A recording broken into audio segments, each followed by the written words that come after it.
on the beaches. We shall fight on the landing grounds. Mr. Gorbachev, tear down this wall.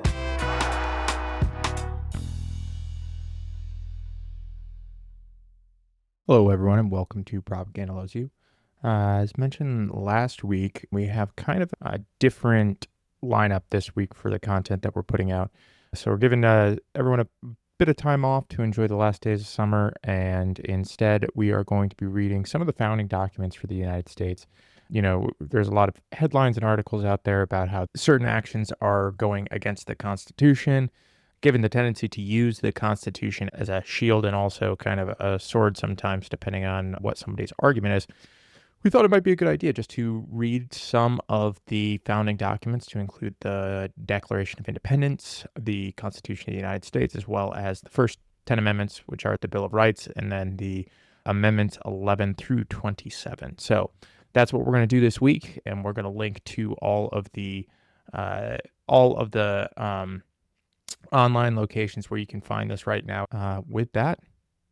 let's jump right into where it begins with the Declaration of Independence. In Congress, July 4, 1776, the unanimous Declaration of the 13 United States of America.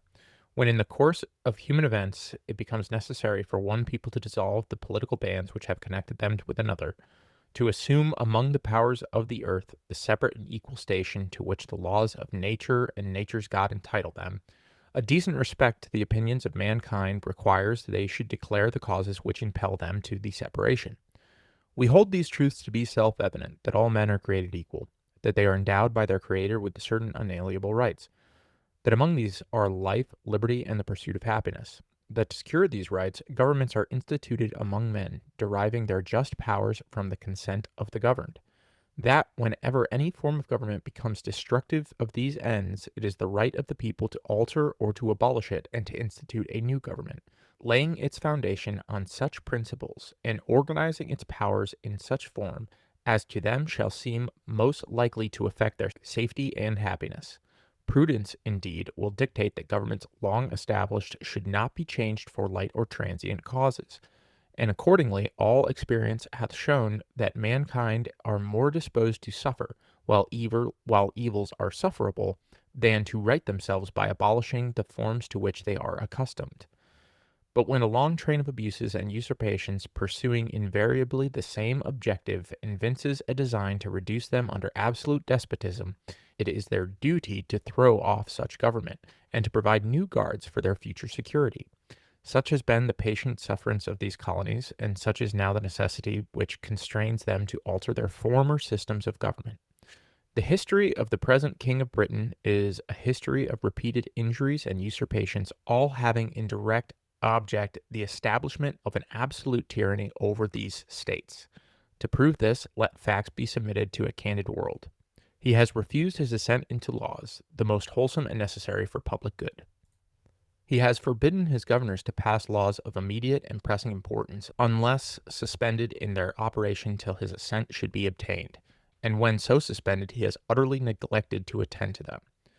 He has refused to pass other laws for accommodation of large districts of people, unless these people would relinquish the right of representation in the legislature, a right inestimable to them, and formidable to tyrants only. He has called together legislative bodies at places unusual, uncomfortable, and distant from the depository of their public records, for the sole purpose of fatiguing them into compliance with his measures. He has dissolved representatives' houses repeatedly for opposing with manly firmness his invasions on the rights of people. He has refused for a long time after such dissolutions to cause others to be elected, whereby the legislative powers, incapable of annihilation, have returned to the people at large for their exercise, the state remaining in the meantime exposed to all dangers of invasion from without and convulsions within. He has endeavored to prevent the population of these states, for that purpose obstructing the laws for naturalization of foreigners, refusing to pass others to encourage their migrations hither, and raising the conditions of new appropriations of land. He has obstructed the administration of justice by refusing his assent to laws for establishing judiciary powers. He has made judges dependent on his will alone for the tenure of their offices, and the amount and payment of their salaries. He has erected a multitude of new offices, and sent hither swarms of officers to harass our people and eat out their substance. He has kept among us in times of peace standing armies without the consent of our legislatures.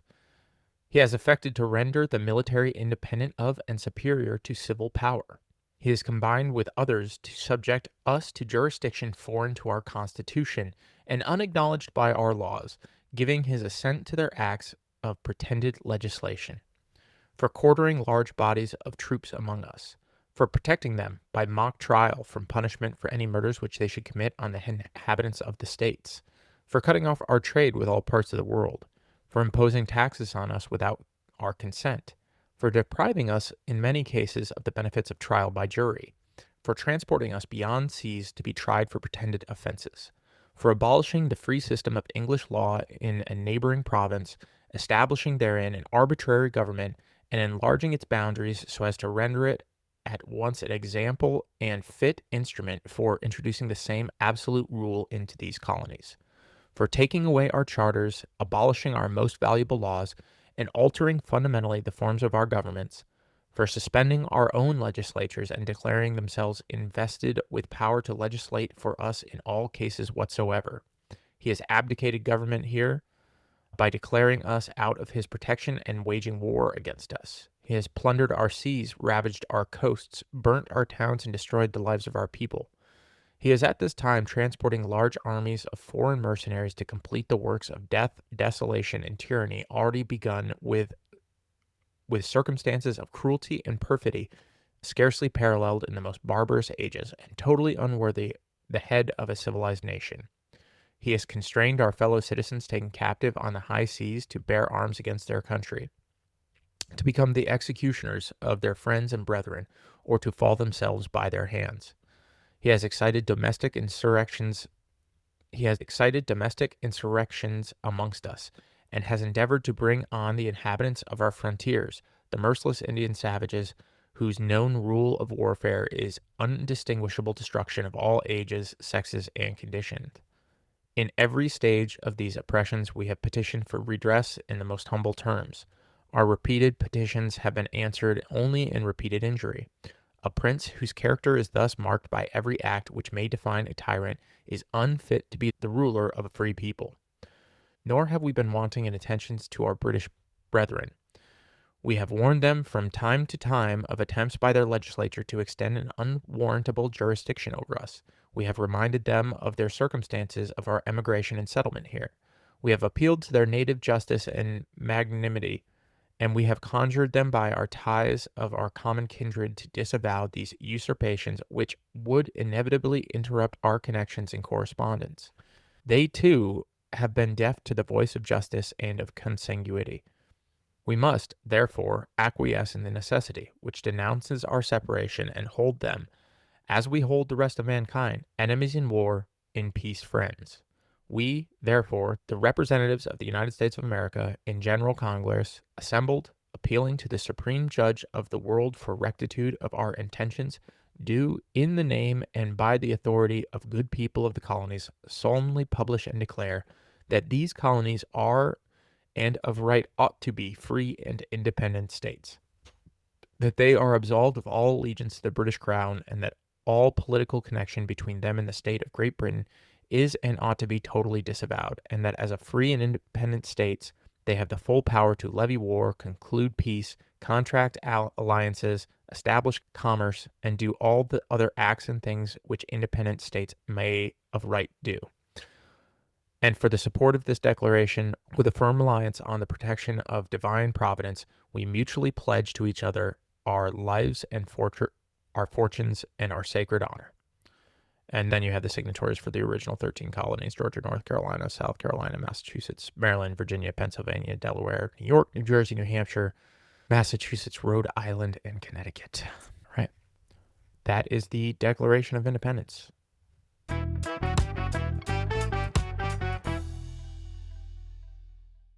Prior to the Constitution of the United States, the United States was actually operating underneath the Articles of Confederation, I think, which were adopted by the Continental Congress on November 15th, 1777. and this was enforced from 1781 until 1789 when the present-day Constitution went into effect. So while this is no longer a governing document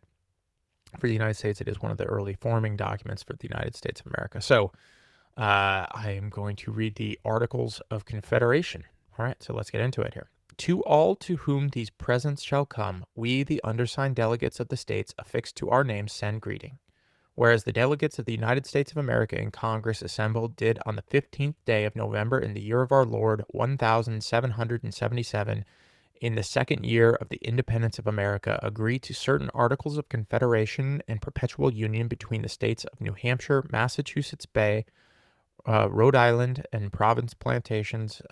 Connecticut, New York, New Jersey, Pennsylvania, Delaware, Maryland, Virginia, North Carolina, South Carolina, and Georgia. In the words following, these Articles of Confederation and Perpetual Union between the United States of Massachusetts. Okay, so it just kind of repeats itself there. And Georgia. Okay, Article 1, the style of this confederacy shall be the United States of America. Article 2, each state retains its sovereignty, freedom, and independence, and every power, jurisdiction, and right which is not by this confederation expressly delegated to the United States in Congress assembled. Article 3, the said states hereby severally enter into a firm league of friendship with each other for the common defense, the security of their liberties, and their mutual and general welfare, binding themselves to assist each other against all force offered to or attacks made upon or any of them on account of religion, sovereignty, trade, or any other pretense whatever. Article 4, the better to secure and perpetuate mutual friendship and intercourse among the people of the different states in this union, the free inhabitants of each of these states, paupers, vagabonds, and fugitives from justice excepted, shall be entitled to all privileges and immunities of free citizens in the several states, and the people of each state shall have free ingress and regress to and from any other state, and shall enjoy therein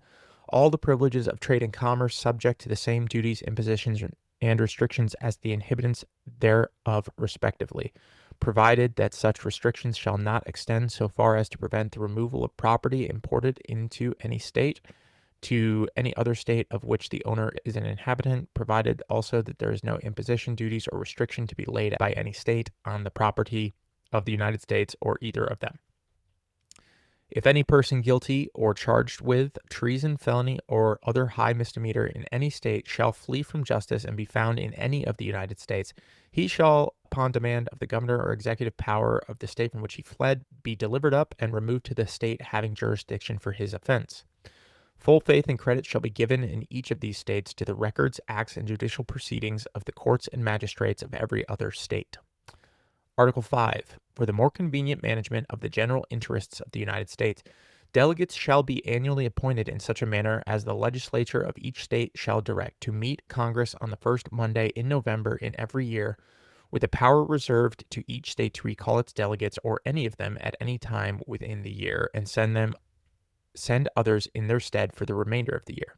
No state shall be represented in Congress by less than 2 nor more than 7 members, and no person shall be capable of being delegate for more than 3 years in any term of 6 years, nor shall any person being a delegate be capable of holding any office under the United States for which he or another of his benefit receives any salary, fees, or annulment of any kind. Each state shall maintain its own delegates in a meeting of states and while they act as members of the committee of the states. In determining questions in the United States, the Congress assembled, each state shall have 1 vote. Freedom of speech and debate in Congress shall not be impeached or questioned in any court or place out of Congress, and the members of Congress shall be protected in their persons from arrest and imprisonment during the time of their going to and from attendance on Congress, except for treason, felony, or breach of the peace. Article 6. No state without the consent of the United States in Congress assembled shall send an embassy to or receive any embassy from or enter into any conference, agreement, alliance, or treaty with any king, prince, or state, nor shall any person holding any office of profit or trust under the United States or any of them except of any present emolument office or title of any kind whatever from any king, priest, or foreign state, nor shall the United States in Congress assembled or any of them grant any title of nobility. No two or more states shall enter in any treaty, confederation, or alliance whatever between them without the consent of the United States in Congress assembled, specifying accurately the purpose for which the same is to be extended into, and how long it shall continue. No state shall lay any imposts or duties which may interfere with the stipulations and treaties entered into by the United States in Congress assembled with any king, prince, or state in pursuance of any treaties already proposed by Congress to the courts of France and Spain. No vessels of war shall be kept up in any time of peace by any state, except such number only as shall be deemed necessary by the United States in Congress assembled for the defense of such state or its trade. Nor shall any body of forces be kept up by any state in time of peace, except such number only as in the judgment of the United States in Congress assembled shall be deemed requisite to garrison the forts necessary for the defense of such state. But every state shall always keep up a well-regulated and disciplined militia, sufficiently armed, and shall provide and constantly have ready for use in public stores a due number of field pieces and tents and proper quantity of arms, ammunition, and camp equipage. No state shall enter in any war without the consent of the United States in Congress assembled, unless such state be actually invaded by enemies, or shall have received certain advice of a resolution being formed by some nation of Indians to invade such state, and the danger is so imminent as to not admit a delay until the United States Congress assembled can be consulted. Nor shall any state grant commissions to any ships or vessels of war, nor letters of marque or reprisal, except it be after a declaration of war by the United States in Congress assembled, and then only against the kingdom or state and subjects thereof, against which war has been so declared, and under such regulations as such be established by the United States in Congress assembled. Unless such state be infested by pirates, in which case vessels of war may be fitted for that occasion, and kept so long as the danger shall continue, or until the United States in Congress assembled shall determine otherwise. Whew, that was a long one. Okay, that was Article 6. Okay, Article 7. When land forces are raised by any state for the common defense, all officers of or under the rank of colonel shall be appointed by the legislature of each state respectively, by whom such forces shall be raised, or in such manner as such shall direct, and all vacancies shall be filled up by the state which first made appointment. Article 8. All charges of war and all other expenses that shall be incurred for the common defense or general welfare and allowed by the United States Congress assembled shall be defrayed out of common treasury, which shall be supplied by the several states, in proportion to the value of all land within each state, granted to or surveyed for any person, as such land and buildings and improvements thereon shall be estimated according to such mode as the United States in Congress assembled shall from time to time direct and appoint. The taxes for paying that proportion shall be laid and levied by the authority and direction of legislatures of several states within the time agreed by the United States Congress assembled. Article 9. The United States in Congress assembled shall have the sole and exclusive right and power of determining the peace and war, except in the cases mentioned in the 6th article of sending and receiving ambassadors, entering into treaties and alliances, providing that no treaty of commerce shall be made whereby the legislative power of the respective states shall be restrained from imposing such imposts and duties on foreigners as their own people are subjected to, or from prohibiting the exportation or importation of any species or of goods or commodities whatsoever, of establishing rules by deciding in all cases what captures on land or water shall be legal, and in what manner prizes taken by land or naval forces in the services of the United States shall be divided or appropriated, of granting letters of marque and reprisal in times of peace, appointing courts for the trial of piracies and felonies committed on the high seas, and establishing courts for receiving and determining finally appeals in all cases of capture, providing that no member of Congress shall be appointed a judge of any of these said courts. The United States in Congress assembled shall also be the last resort on appeal. In all disputes and differences now subsisting, or that hereafter may arise between two or more states concerning boundary, jurisdiction, or any other cause whatsoever, which authority shall always be exercised in the manner following. Whenever the legislative or executive authority or lawful agent of any state in controversy with another shall present a petition to Congress stating the matter in question and praying for a hearing. Notice thereof shall be given by order of Congress to the legislative or executive authority of this other state in controversy, and a day assigned for appearance of the parties by their lawful agents, who shall then be directed to appoint by joint consent commissioners or judges to constitute a court for hearing and determining the matter in question. But if they cannot agree, Congress shall name 3 persons out of each of the United States, and from the list of such persons, each party shall alternately strike out one of the petitioners beginning until the number shall be reduced to 13, and from that number not less than 7, no more than 9 names, as Congress shall direct, shall in the presence of Congress be drawn out by lot. And the persons whose names shall be drawn, or any 5 of them, shall be commissioners or judges to hear and finally determine the controversy. So always as a major part of the judges who shall hear the cause shall agree in determination, and if either party shall neglect to attend the day of appointed, without showing reasons which Congress shall judge sufficient, or being present shall refuse to strike, the Congress shall proceed to nominate 3 persons out of each state, and the Secretary of Congress shall strike in behalf of such party absent or refusing, and the judgment and the sentence of the court, to be appointed in the manner before prescribed, shall be final and conclusive. And if any of the parties shall refuse to submit to the authority of the court or to appear to defend their claim or cause, the court shall nevertheless proceed to pronounce sentence or judgment, which shall in the manner be final and decisive. The judgment or sentence and other proceedings being in either case transmitted to Congress and lodged among the acts of Congress for the security of the parties concerned, provided that every commissioner, before he sits in judgment, shall take an oath to be administered by one of the judges of the Supreme or Superior Court of the state where the cause shall be tried, well and truly to hear and determine the matter in question according to the best of his judgment, without favor, affection, or hope of reward, provided also that no state shall be deprived of territory for the benefit of the United States. All controversies concerning the private right of soil claimed under different grants of 2 or more states, whose jurisdictions as they may be respect such lands, and the states which passed such grants are adjudicated, the said grants or either of them being at the same time claimed to have originated antecedent to such settlement of the jurisdiction, shall of the petition of either party to the Congress of the United States be finally determined, as near as may be in the same manner that is prescribed for disputes respecting territorial jurisdiction between different states.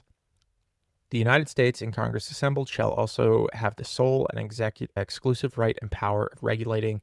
the alloy and value of coins struck by their own authority or by that of the respective states, fixing the standard of weights and measure throughout the United States, regulating the trade and managing all affairs with the Indians,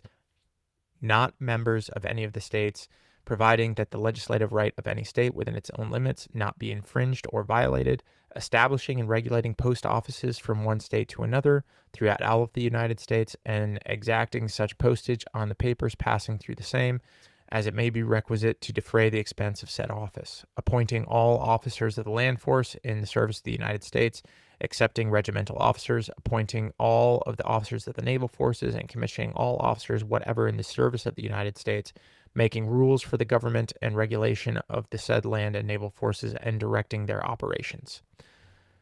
The United States in Congress assembled shall have the authority to appoint a committee to sit in the recess of Congress to be denominated a committee of the states, and to consist of 1 delegate from each state, and to appoint such other committees and civil officers as may be necessary for managing the general affairs of the United States under their direction. To appoint one of their number to preside, provided that no person may be allowed to serve in the office of president for more than 1 year in any term of 3 years. To ascertain the necessary sums of money to be raised for the service of the United States, and to appropriate and apply the same in defraying the public expense. To borrow money or emit bills on the credit of the United States, transmitting every half year to the respective states an account of the sums of money so borrowed and emitted. To build and equip a navy, to agree upon the number of land forces, and to make requisitions from each state for its quota in proportion to the number of white inhabitants in such state, which requisition shall be binding, and thereupon the legislature of each state shall appoint the regimental officers raise the men, clothe, arm, and equip them in a soldier-like manner at the expense of the United States. And the officers and men so clothed, armed, and equipped shall march to the place appointed, and within the time agreed upon by the United States in Congress assembled. But if the United States in Congress assembled shall, on consideration of circumstances, judge proper that any state should not raise men, or should raise a smaller number than its quota, and that any other state should raise a greater number of men than the quota thereof, such extra number shall be raised, officered, clothed, armed, and equipped in the same manner as the quota of such state, unless the legislature of such state shall judge that such extra number cannot be safely spread out of the same, in which case they shall raise, officer, clothe, arm, and equip as many of such extra number as the judge can be safely spared. And the officers and men so clothed, armed, and equipped shall march to the place appointed and within time agreed upon by the United States in Congress assembled. The United States in Congress assembled shall never engage in war, nor grant letters of marque and reprisal in times of peace, nor enter into any treaties or alliances, nor coin money, nor regulate the value thereof, nor ascertain the sums and expenses necessary for defensive welfare of the United States, or any of them, nor emit bills, nor borrow money, nor credit from the United States, nor appropriate money, nor agreed upon the number of vessels of war to be built or purchased, or the number of land or sea forces to be raised, nor appoint a commander-in-chief of an army or navy, unless 9 states assent to the same, nor shall a question of any other point, except for adjourning for the day, be determined unless by the votes of the majority of the United States in Congress assembled. The Congress of the United States shall have the power to adjourn at any time within the year and to any place within the United States, so that no period of adjournment may be longer duration than space of 6 months, and shall publish the journal of their proceedings monthly, except parts thereof relating to treaties, alliances, or military operations, as in their judgment require secrecy, and the yeas and nays of delegates of each state or any question shall be entered into the journal when it's desired by any delegate, and the delegates of a state, or any of them, at his or their request, shall be furnished with a transcript of the said journal, except parts as are above accepted, to lay before the legislature of several states. Article 10. The committee of the states, or any 9 of them, shall be authorized to execute in the recess of Congress such of the powers of Congress of the United States in Congress assembled by the consent of 9 states shall from time to time think expedient to vest them with, provided that no power be delegated to the said committee, for the exercise of which, by the Articles of Confederation, the voice of 9 states in the Congress of the United States assembled is requisite. Article 11. Canada acceding to this confederation and joining the measure of the United States shall be admitted into and entitled to all advantages of this union, but no other colony shall be admitted to the same unless such admission be agreed to by 9 states. Article 12. All bills of credit emitted, monies borrowed, and debts contracted by or under the authority of Congress before assembling of the United States in pursuance of the present confederation shall be deemed and considered as a charge against the United States for payment and satisfaction whereof the said United States and the public faith are hereby solemnly pledged. Article 13. Every state shall abide by the determinations of the United States in Congress assembled on all questions which by this confederation are submitted to them. And the articles of this confederation shall be inviolably observed by every state, and the union shall be perpetual, nor shall any alteration at any time hereafter be made of any of them, unless such alteration be agreed on in a Congress of the United States and afterwards confirmed by the legislatures of every state. And whereas it hath pleased the great governor of the world to incline the hearts of the legislatures we respectively represent in Congress to approve of and to authorize us to ratify the said Articles of Confederation and Perpetual Union, know ye that we, the undersigned delegates, by virtue of the power of the authority given to us for that purpose, do by these presents in the name and on behalf of our respective constituents, fully and entirely ratify and confirm each and every of the said Articles of Confederation and Perpetual Union, and all and singular the matters and things therein contained. And we do further solemnly plight and engage the faith of our respective constituents that they shall abide by the determinations of the United States in Congress assembled on all questions which by the said Confederation are submitted to them, and that the articles thereof shall be inviolably observed by the states we respectively represent, and that the Union shall be perpetual. In witness whereof, we have hereunto set unto our hands in Congress, done in Philadelphia, in the state of Pennsylvania, the 9th day of July, in the year of our Lord 1778, and in the 3rd year of independence of America. All right, that's the Articles of Confederation.